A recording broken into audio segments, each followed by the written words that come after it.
Are you ready to take on the world of copywriting? It may seem daunting at first, especially when you see the rates that experienced copywriters charge. But don't let that intimidate you. With practice, learning, and experience, you too can make a living doing what you love and have clients willing to pay you top dollar. So, let's dive into the 4 stages of competence and see where you stand in your copywriting journey. First, we have unconscious incompetence. This is the stage where you're not even aware of the skills you lack. But if you're watching this video, chances are you've already moved past this stage. You understand the benefits of learning copywriting and have taken steps to gain those skills. However, don't forget to stay updated on the latest strategies and techniques by subscribing to newsletters and resources dedicated to copywriting. Next, we have conscious incompetence.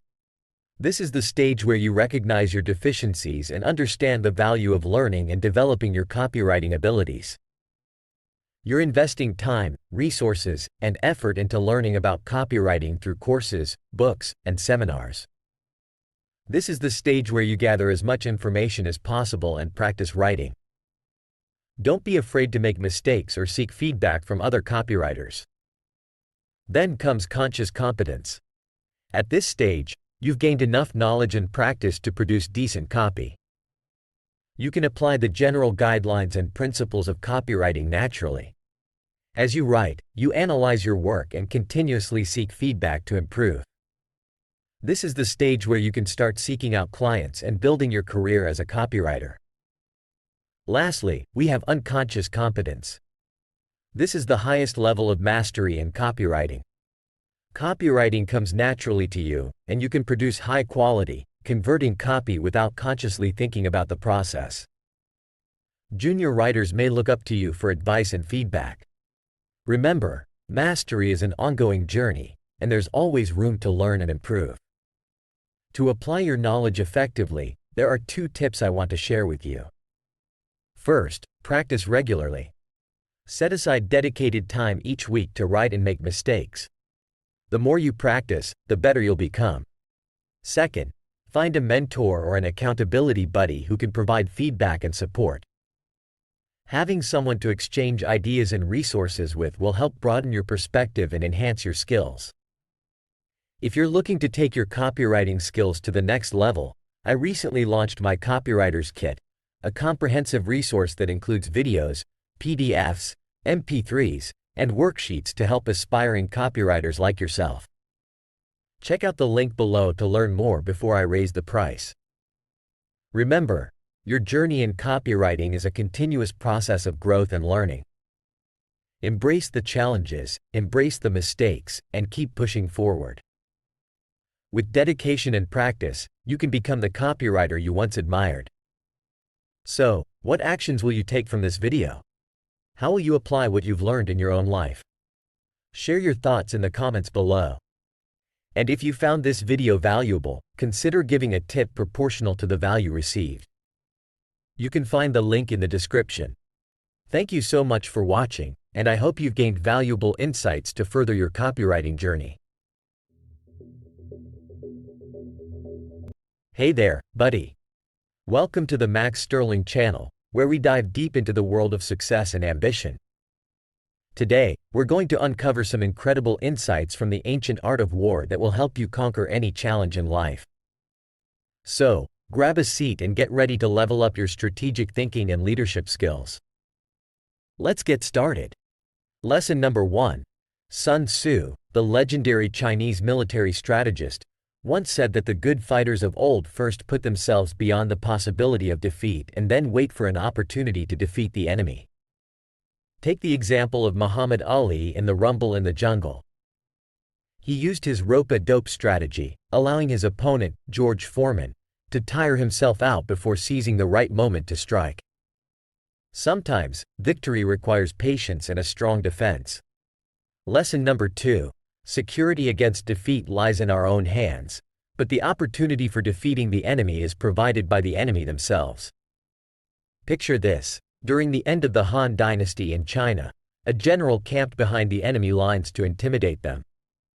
Meanwhile, his troops dug trenches to deceive the enemy into thinking they were about to be cut off. The enemy fell for the trick and abandoned their position, allowing the general to swoop in and claim victory. A strong defense can deter attacks, while clever tactics can exploit your enemy's weaknesses. Lesson number 3. The good fighter is able to secure themselves against defeat, but cannot make certain of defeating the enemy. When Winston Churchill became the British Prime Minister, his Foreign Secretary wanted to negotiate a compromise with Adolf Hitler. But Churchill understood that trying to negotiate in dire circumstances wouldn't get them anywhere. He hung on, waiting for the right opportunity to defeat the enemy. Sometimes, it's best to defend and wait for the perfect moment to strike. Lesson number 4. Security against defeat implies defensive tactics, but the ability to defeat the enemy requires taking the offensive. Belisarius, a renowned general, reclaimed lost territories of the Roman Empire by first defending against the Goths and then launching a powerful counterattack. A strong defense is essential, but to win, you must also be willing to go on the offensive. Don't spend too long building your defenses. Plan and prepare for effective assaults. Lesson number 5. Standing on the defensive indicates insufficient strength, while attacking indicates an abundance of strength. Pericles, the ruler of Athens during the Peloponnesian War, focused on naval strength rather than engaging in land battles with Sparta. He believed that the Athenian reserves would outlast the Spartans. Though the Spartans attacked annually, they couldn't break the Athenian resolve. Sometimes, it's easier to defend, but a strong offense can overcome many defenses. Lesson number 6. The general who is skilled in defense hides in the most secret recesses of the earth, while the skilled attacker strikes from the topmost heights of heaven. Vietnamese General Giap understood that surviving initial airstrikes allowed his guerrilla fighters to ambush the American soldiers. By hiding in close proximity to their enemy, they used their knowledge of the terrain to launch effective attacks. Know your strengths and limitations and act accordingly. Lesson number 7. Seeing victory only when it's apparent to everyone else is not the peak of excellence. Han Xin, a renowned general, once told his men before a battle that they would annihilate the enemy and meet again at dinner. His officers hesitated, not taking him seriously. But Han Xin had calculated a detailed strategy in his head, and his prediction came true. Seeing the unseen and anticipating possibilities is a skill that sets great leaders apart. Lesson number 8. Seeing the sun and moon doesn't signify sharp sight, just as hearing thunder doesn't mean you have a quick ear. When Steve Jobs returned to Apple, experts advised him to sell the company. But Jobs saw the problems that others couldn't and turned the business around. True insight comes from perceiving what isn't obvious and understanding its significance. Hone your perceptual abilities to make better decisions. Lesson number 9. A clever fighter not only wins but excels in winning with ease. Aemilius, a military leader, defeated the barbarians effortlessly. His success was due to meticulous planning, selecting favorable ground, and crossing a river to make the battle easier for his men. A true fighter doesn't get into difficult situations, but rather sets themselves up for easy victories. Use your intelligence and strategic skills to make winning effortless. Lesson number 10. Victory is achieved by making no mistakes. Hannibal, a brilliant military strategist, managed to outmaneuver the Roman troops by avoiding mistakes and continually inflicting damage on their territory. In war, business, or any aspect of life, making no mistakes ensures your victory. Take responsibility for your actions and learn from any shortcomings to minimize future mistakes. Lesson number 11. The victorious strategist seeks battle after the victory has been won, while the one destined for defeat seeks victory first and then fights. During World War II, the Allies broke the German Enigma code, giving them the advantage of intercepting and decrypting messages. This allowed them to make better decisions on when and where to engage the enemy, ultimately leading to victory. Plan and strategize until victory is certain before taking action. Lesson number 12. A consummate leader cultivates the moral law, adheres strictly to method and discipline, enabling them to control success. King Albert I of Belgium, fought alongside his men on the front line during World War I, leading by example.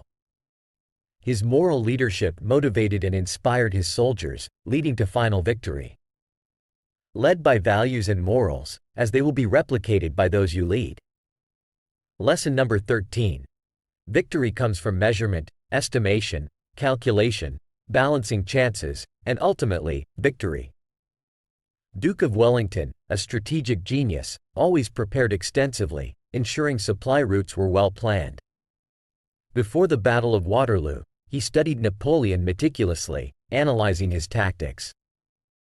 Not until he was certain of victory did he go on the offensive. Base your decisions on calculated projections and data rather than opinions. Lesson number 14. A victorious army opposing a routed one is as a pound's weight placed in the scale against a single grain. No one likes to lose, especially in battles or conflicts. Soldiers are willing to endure extreme adversity if it ultimately leads to victory.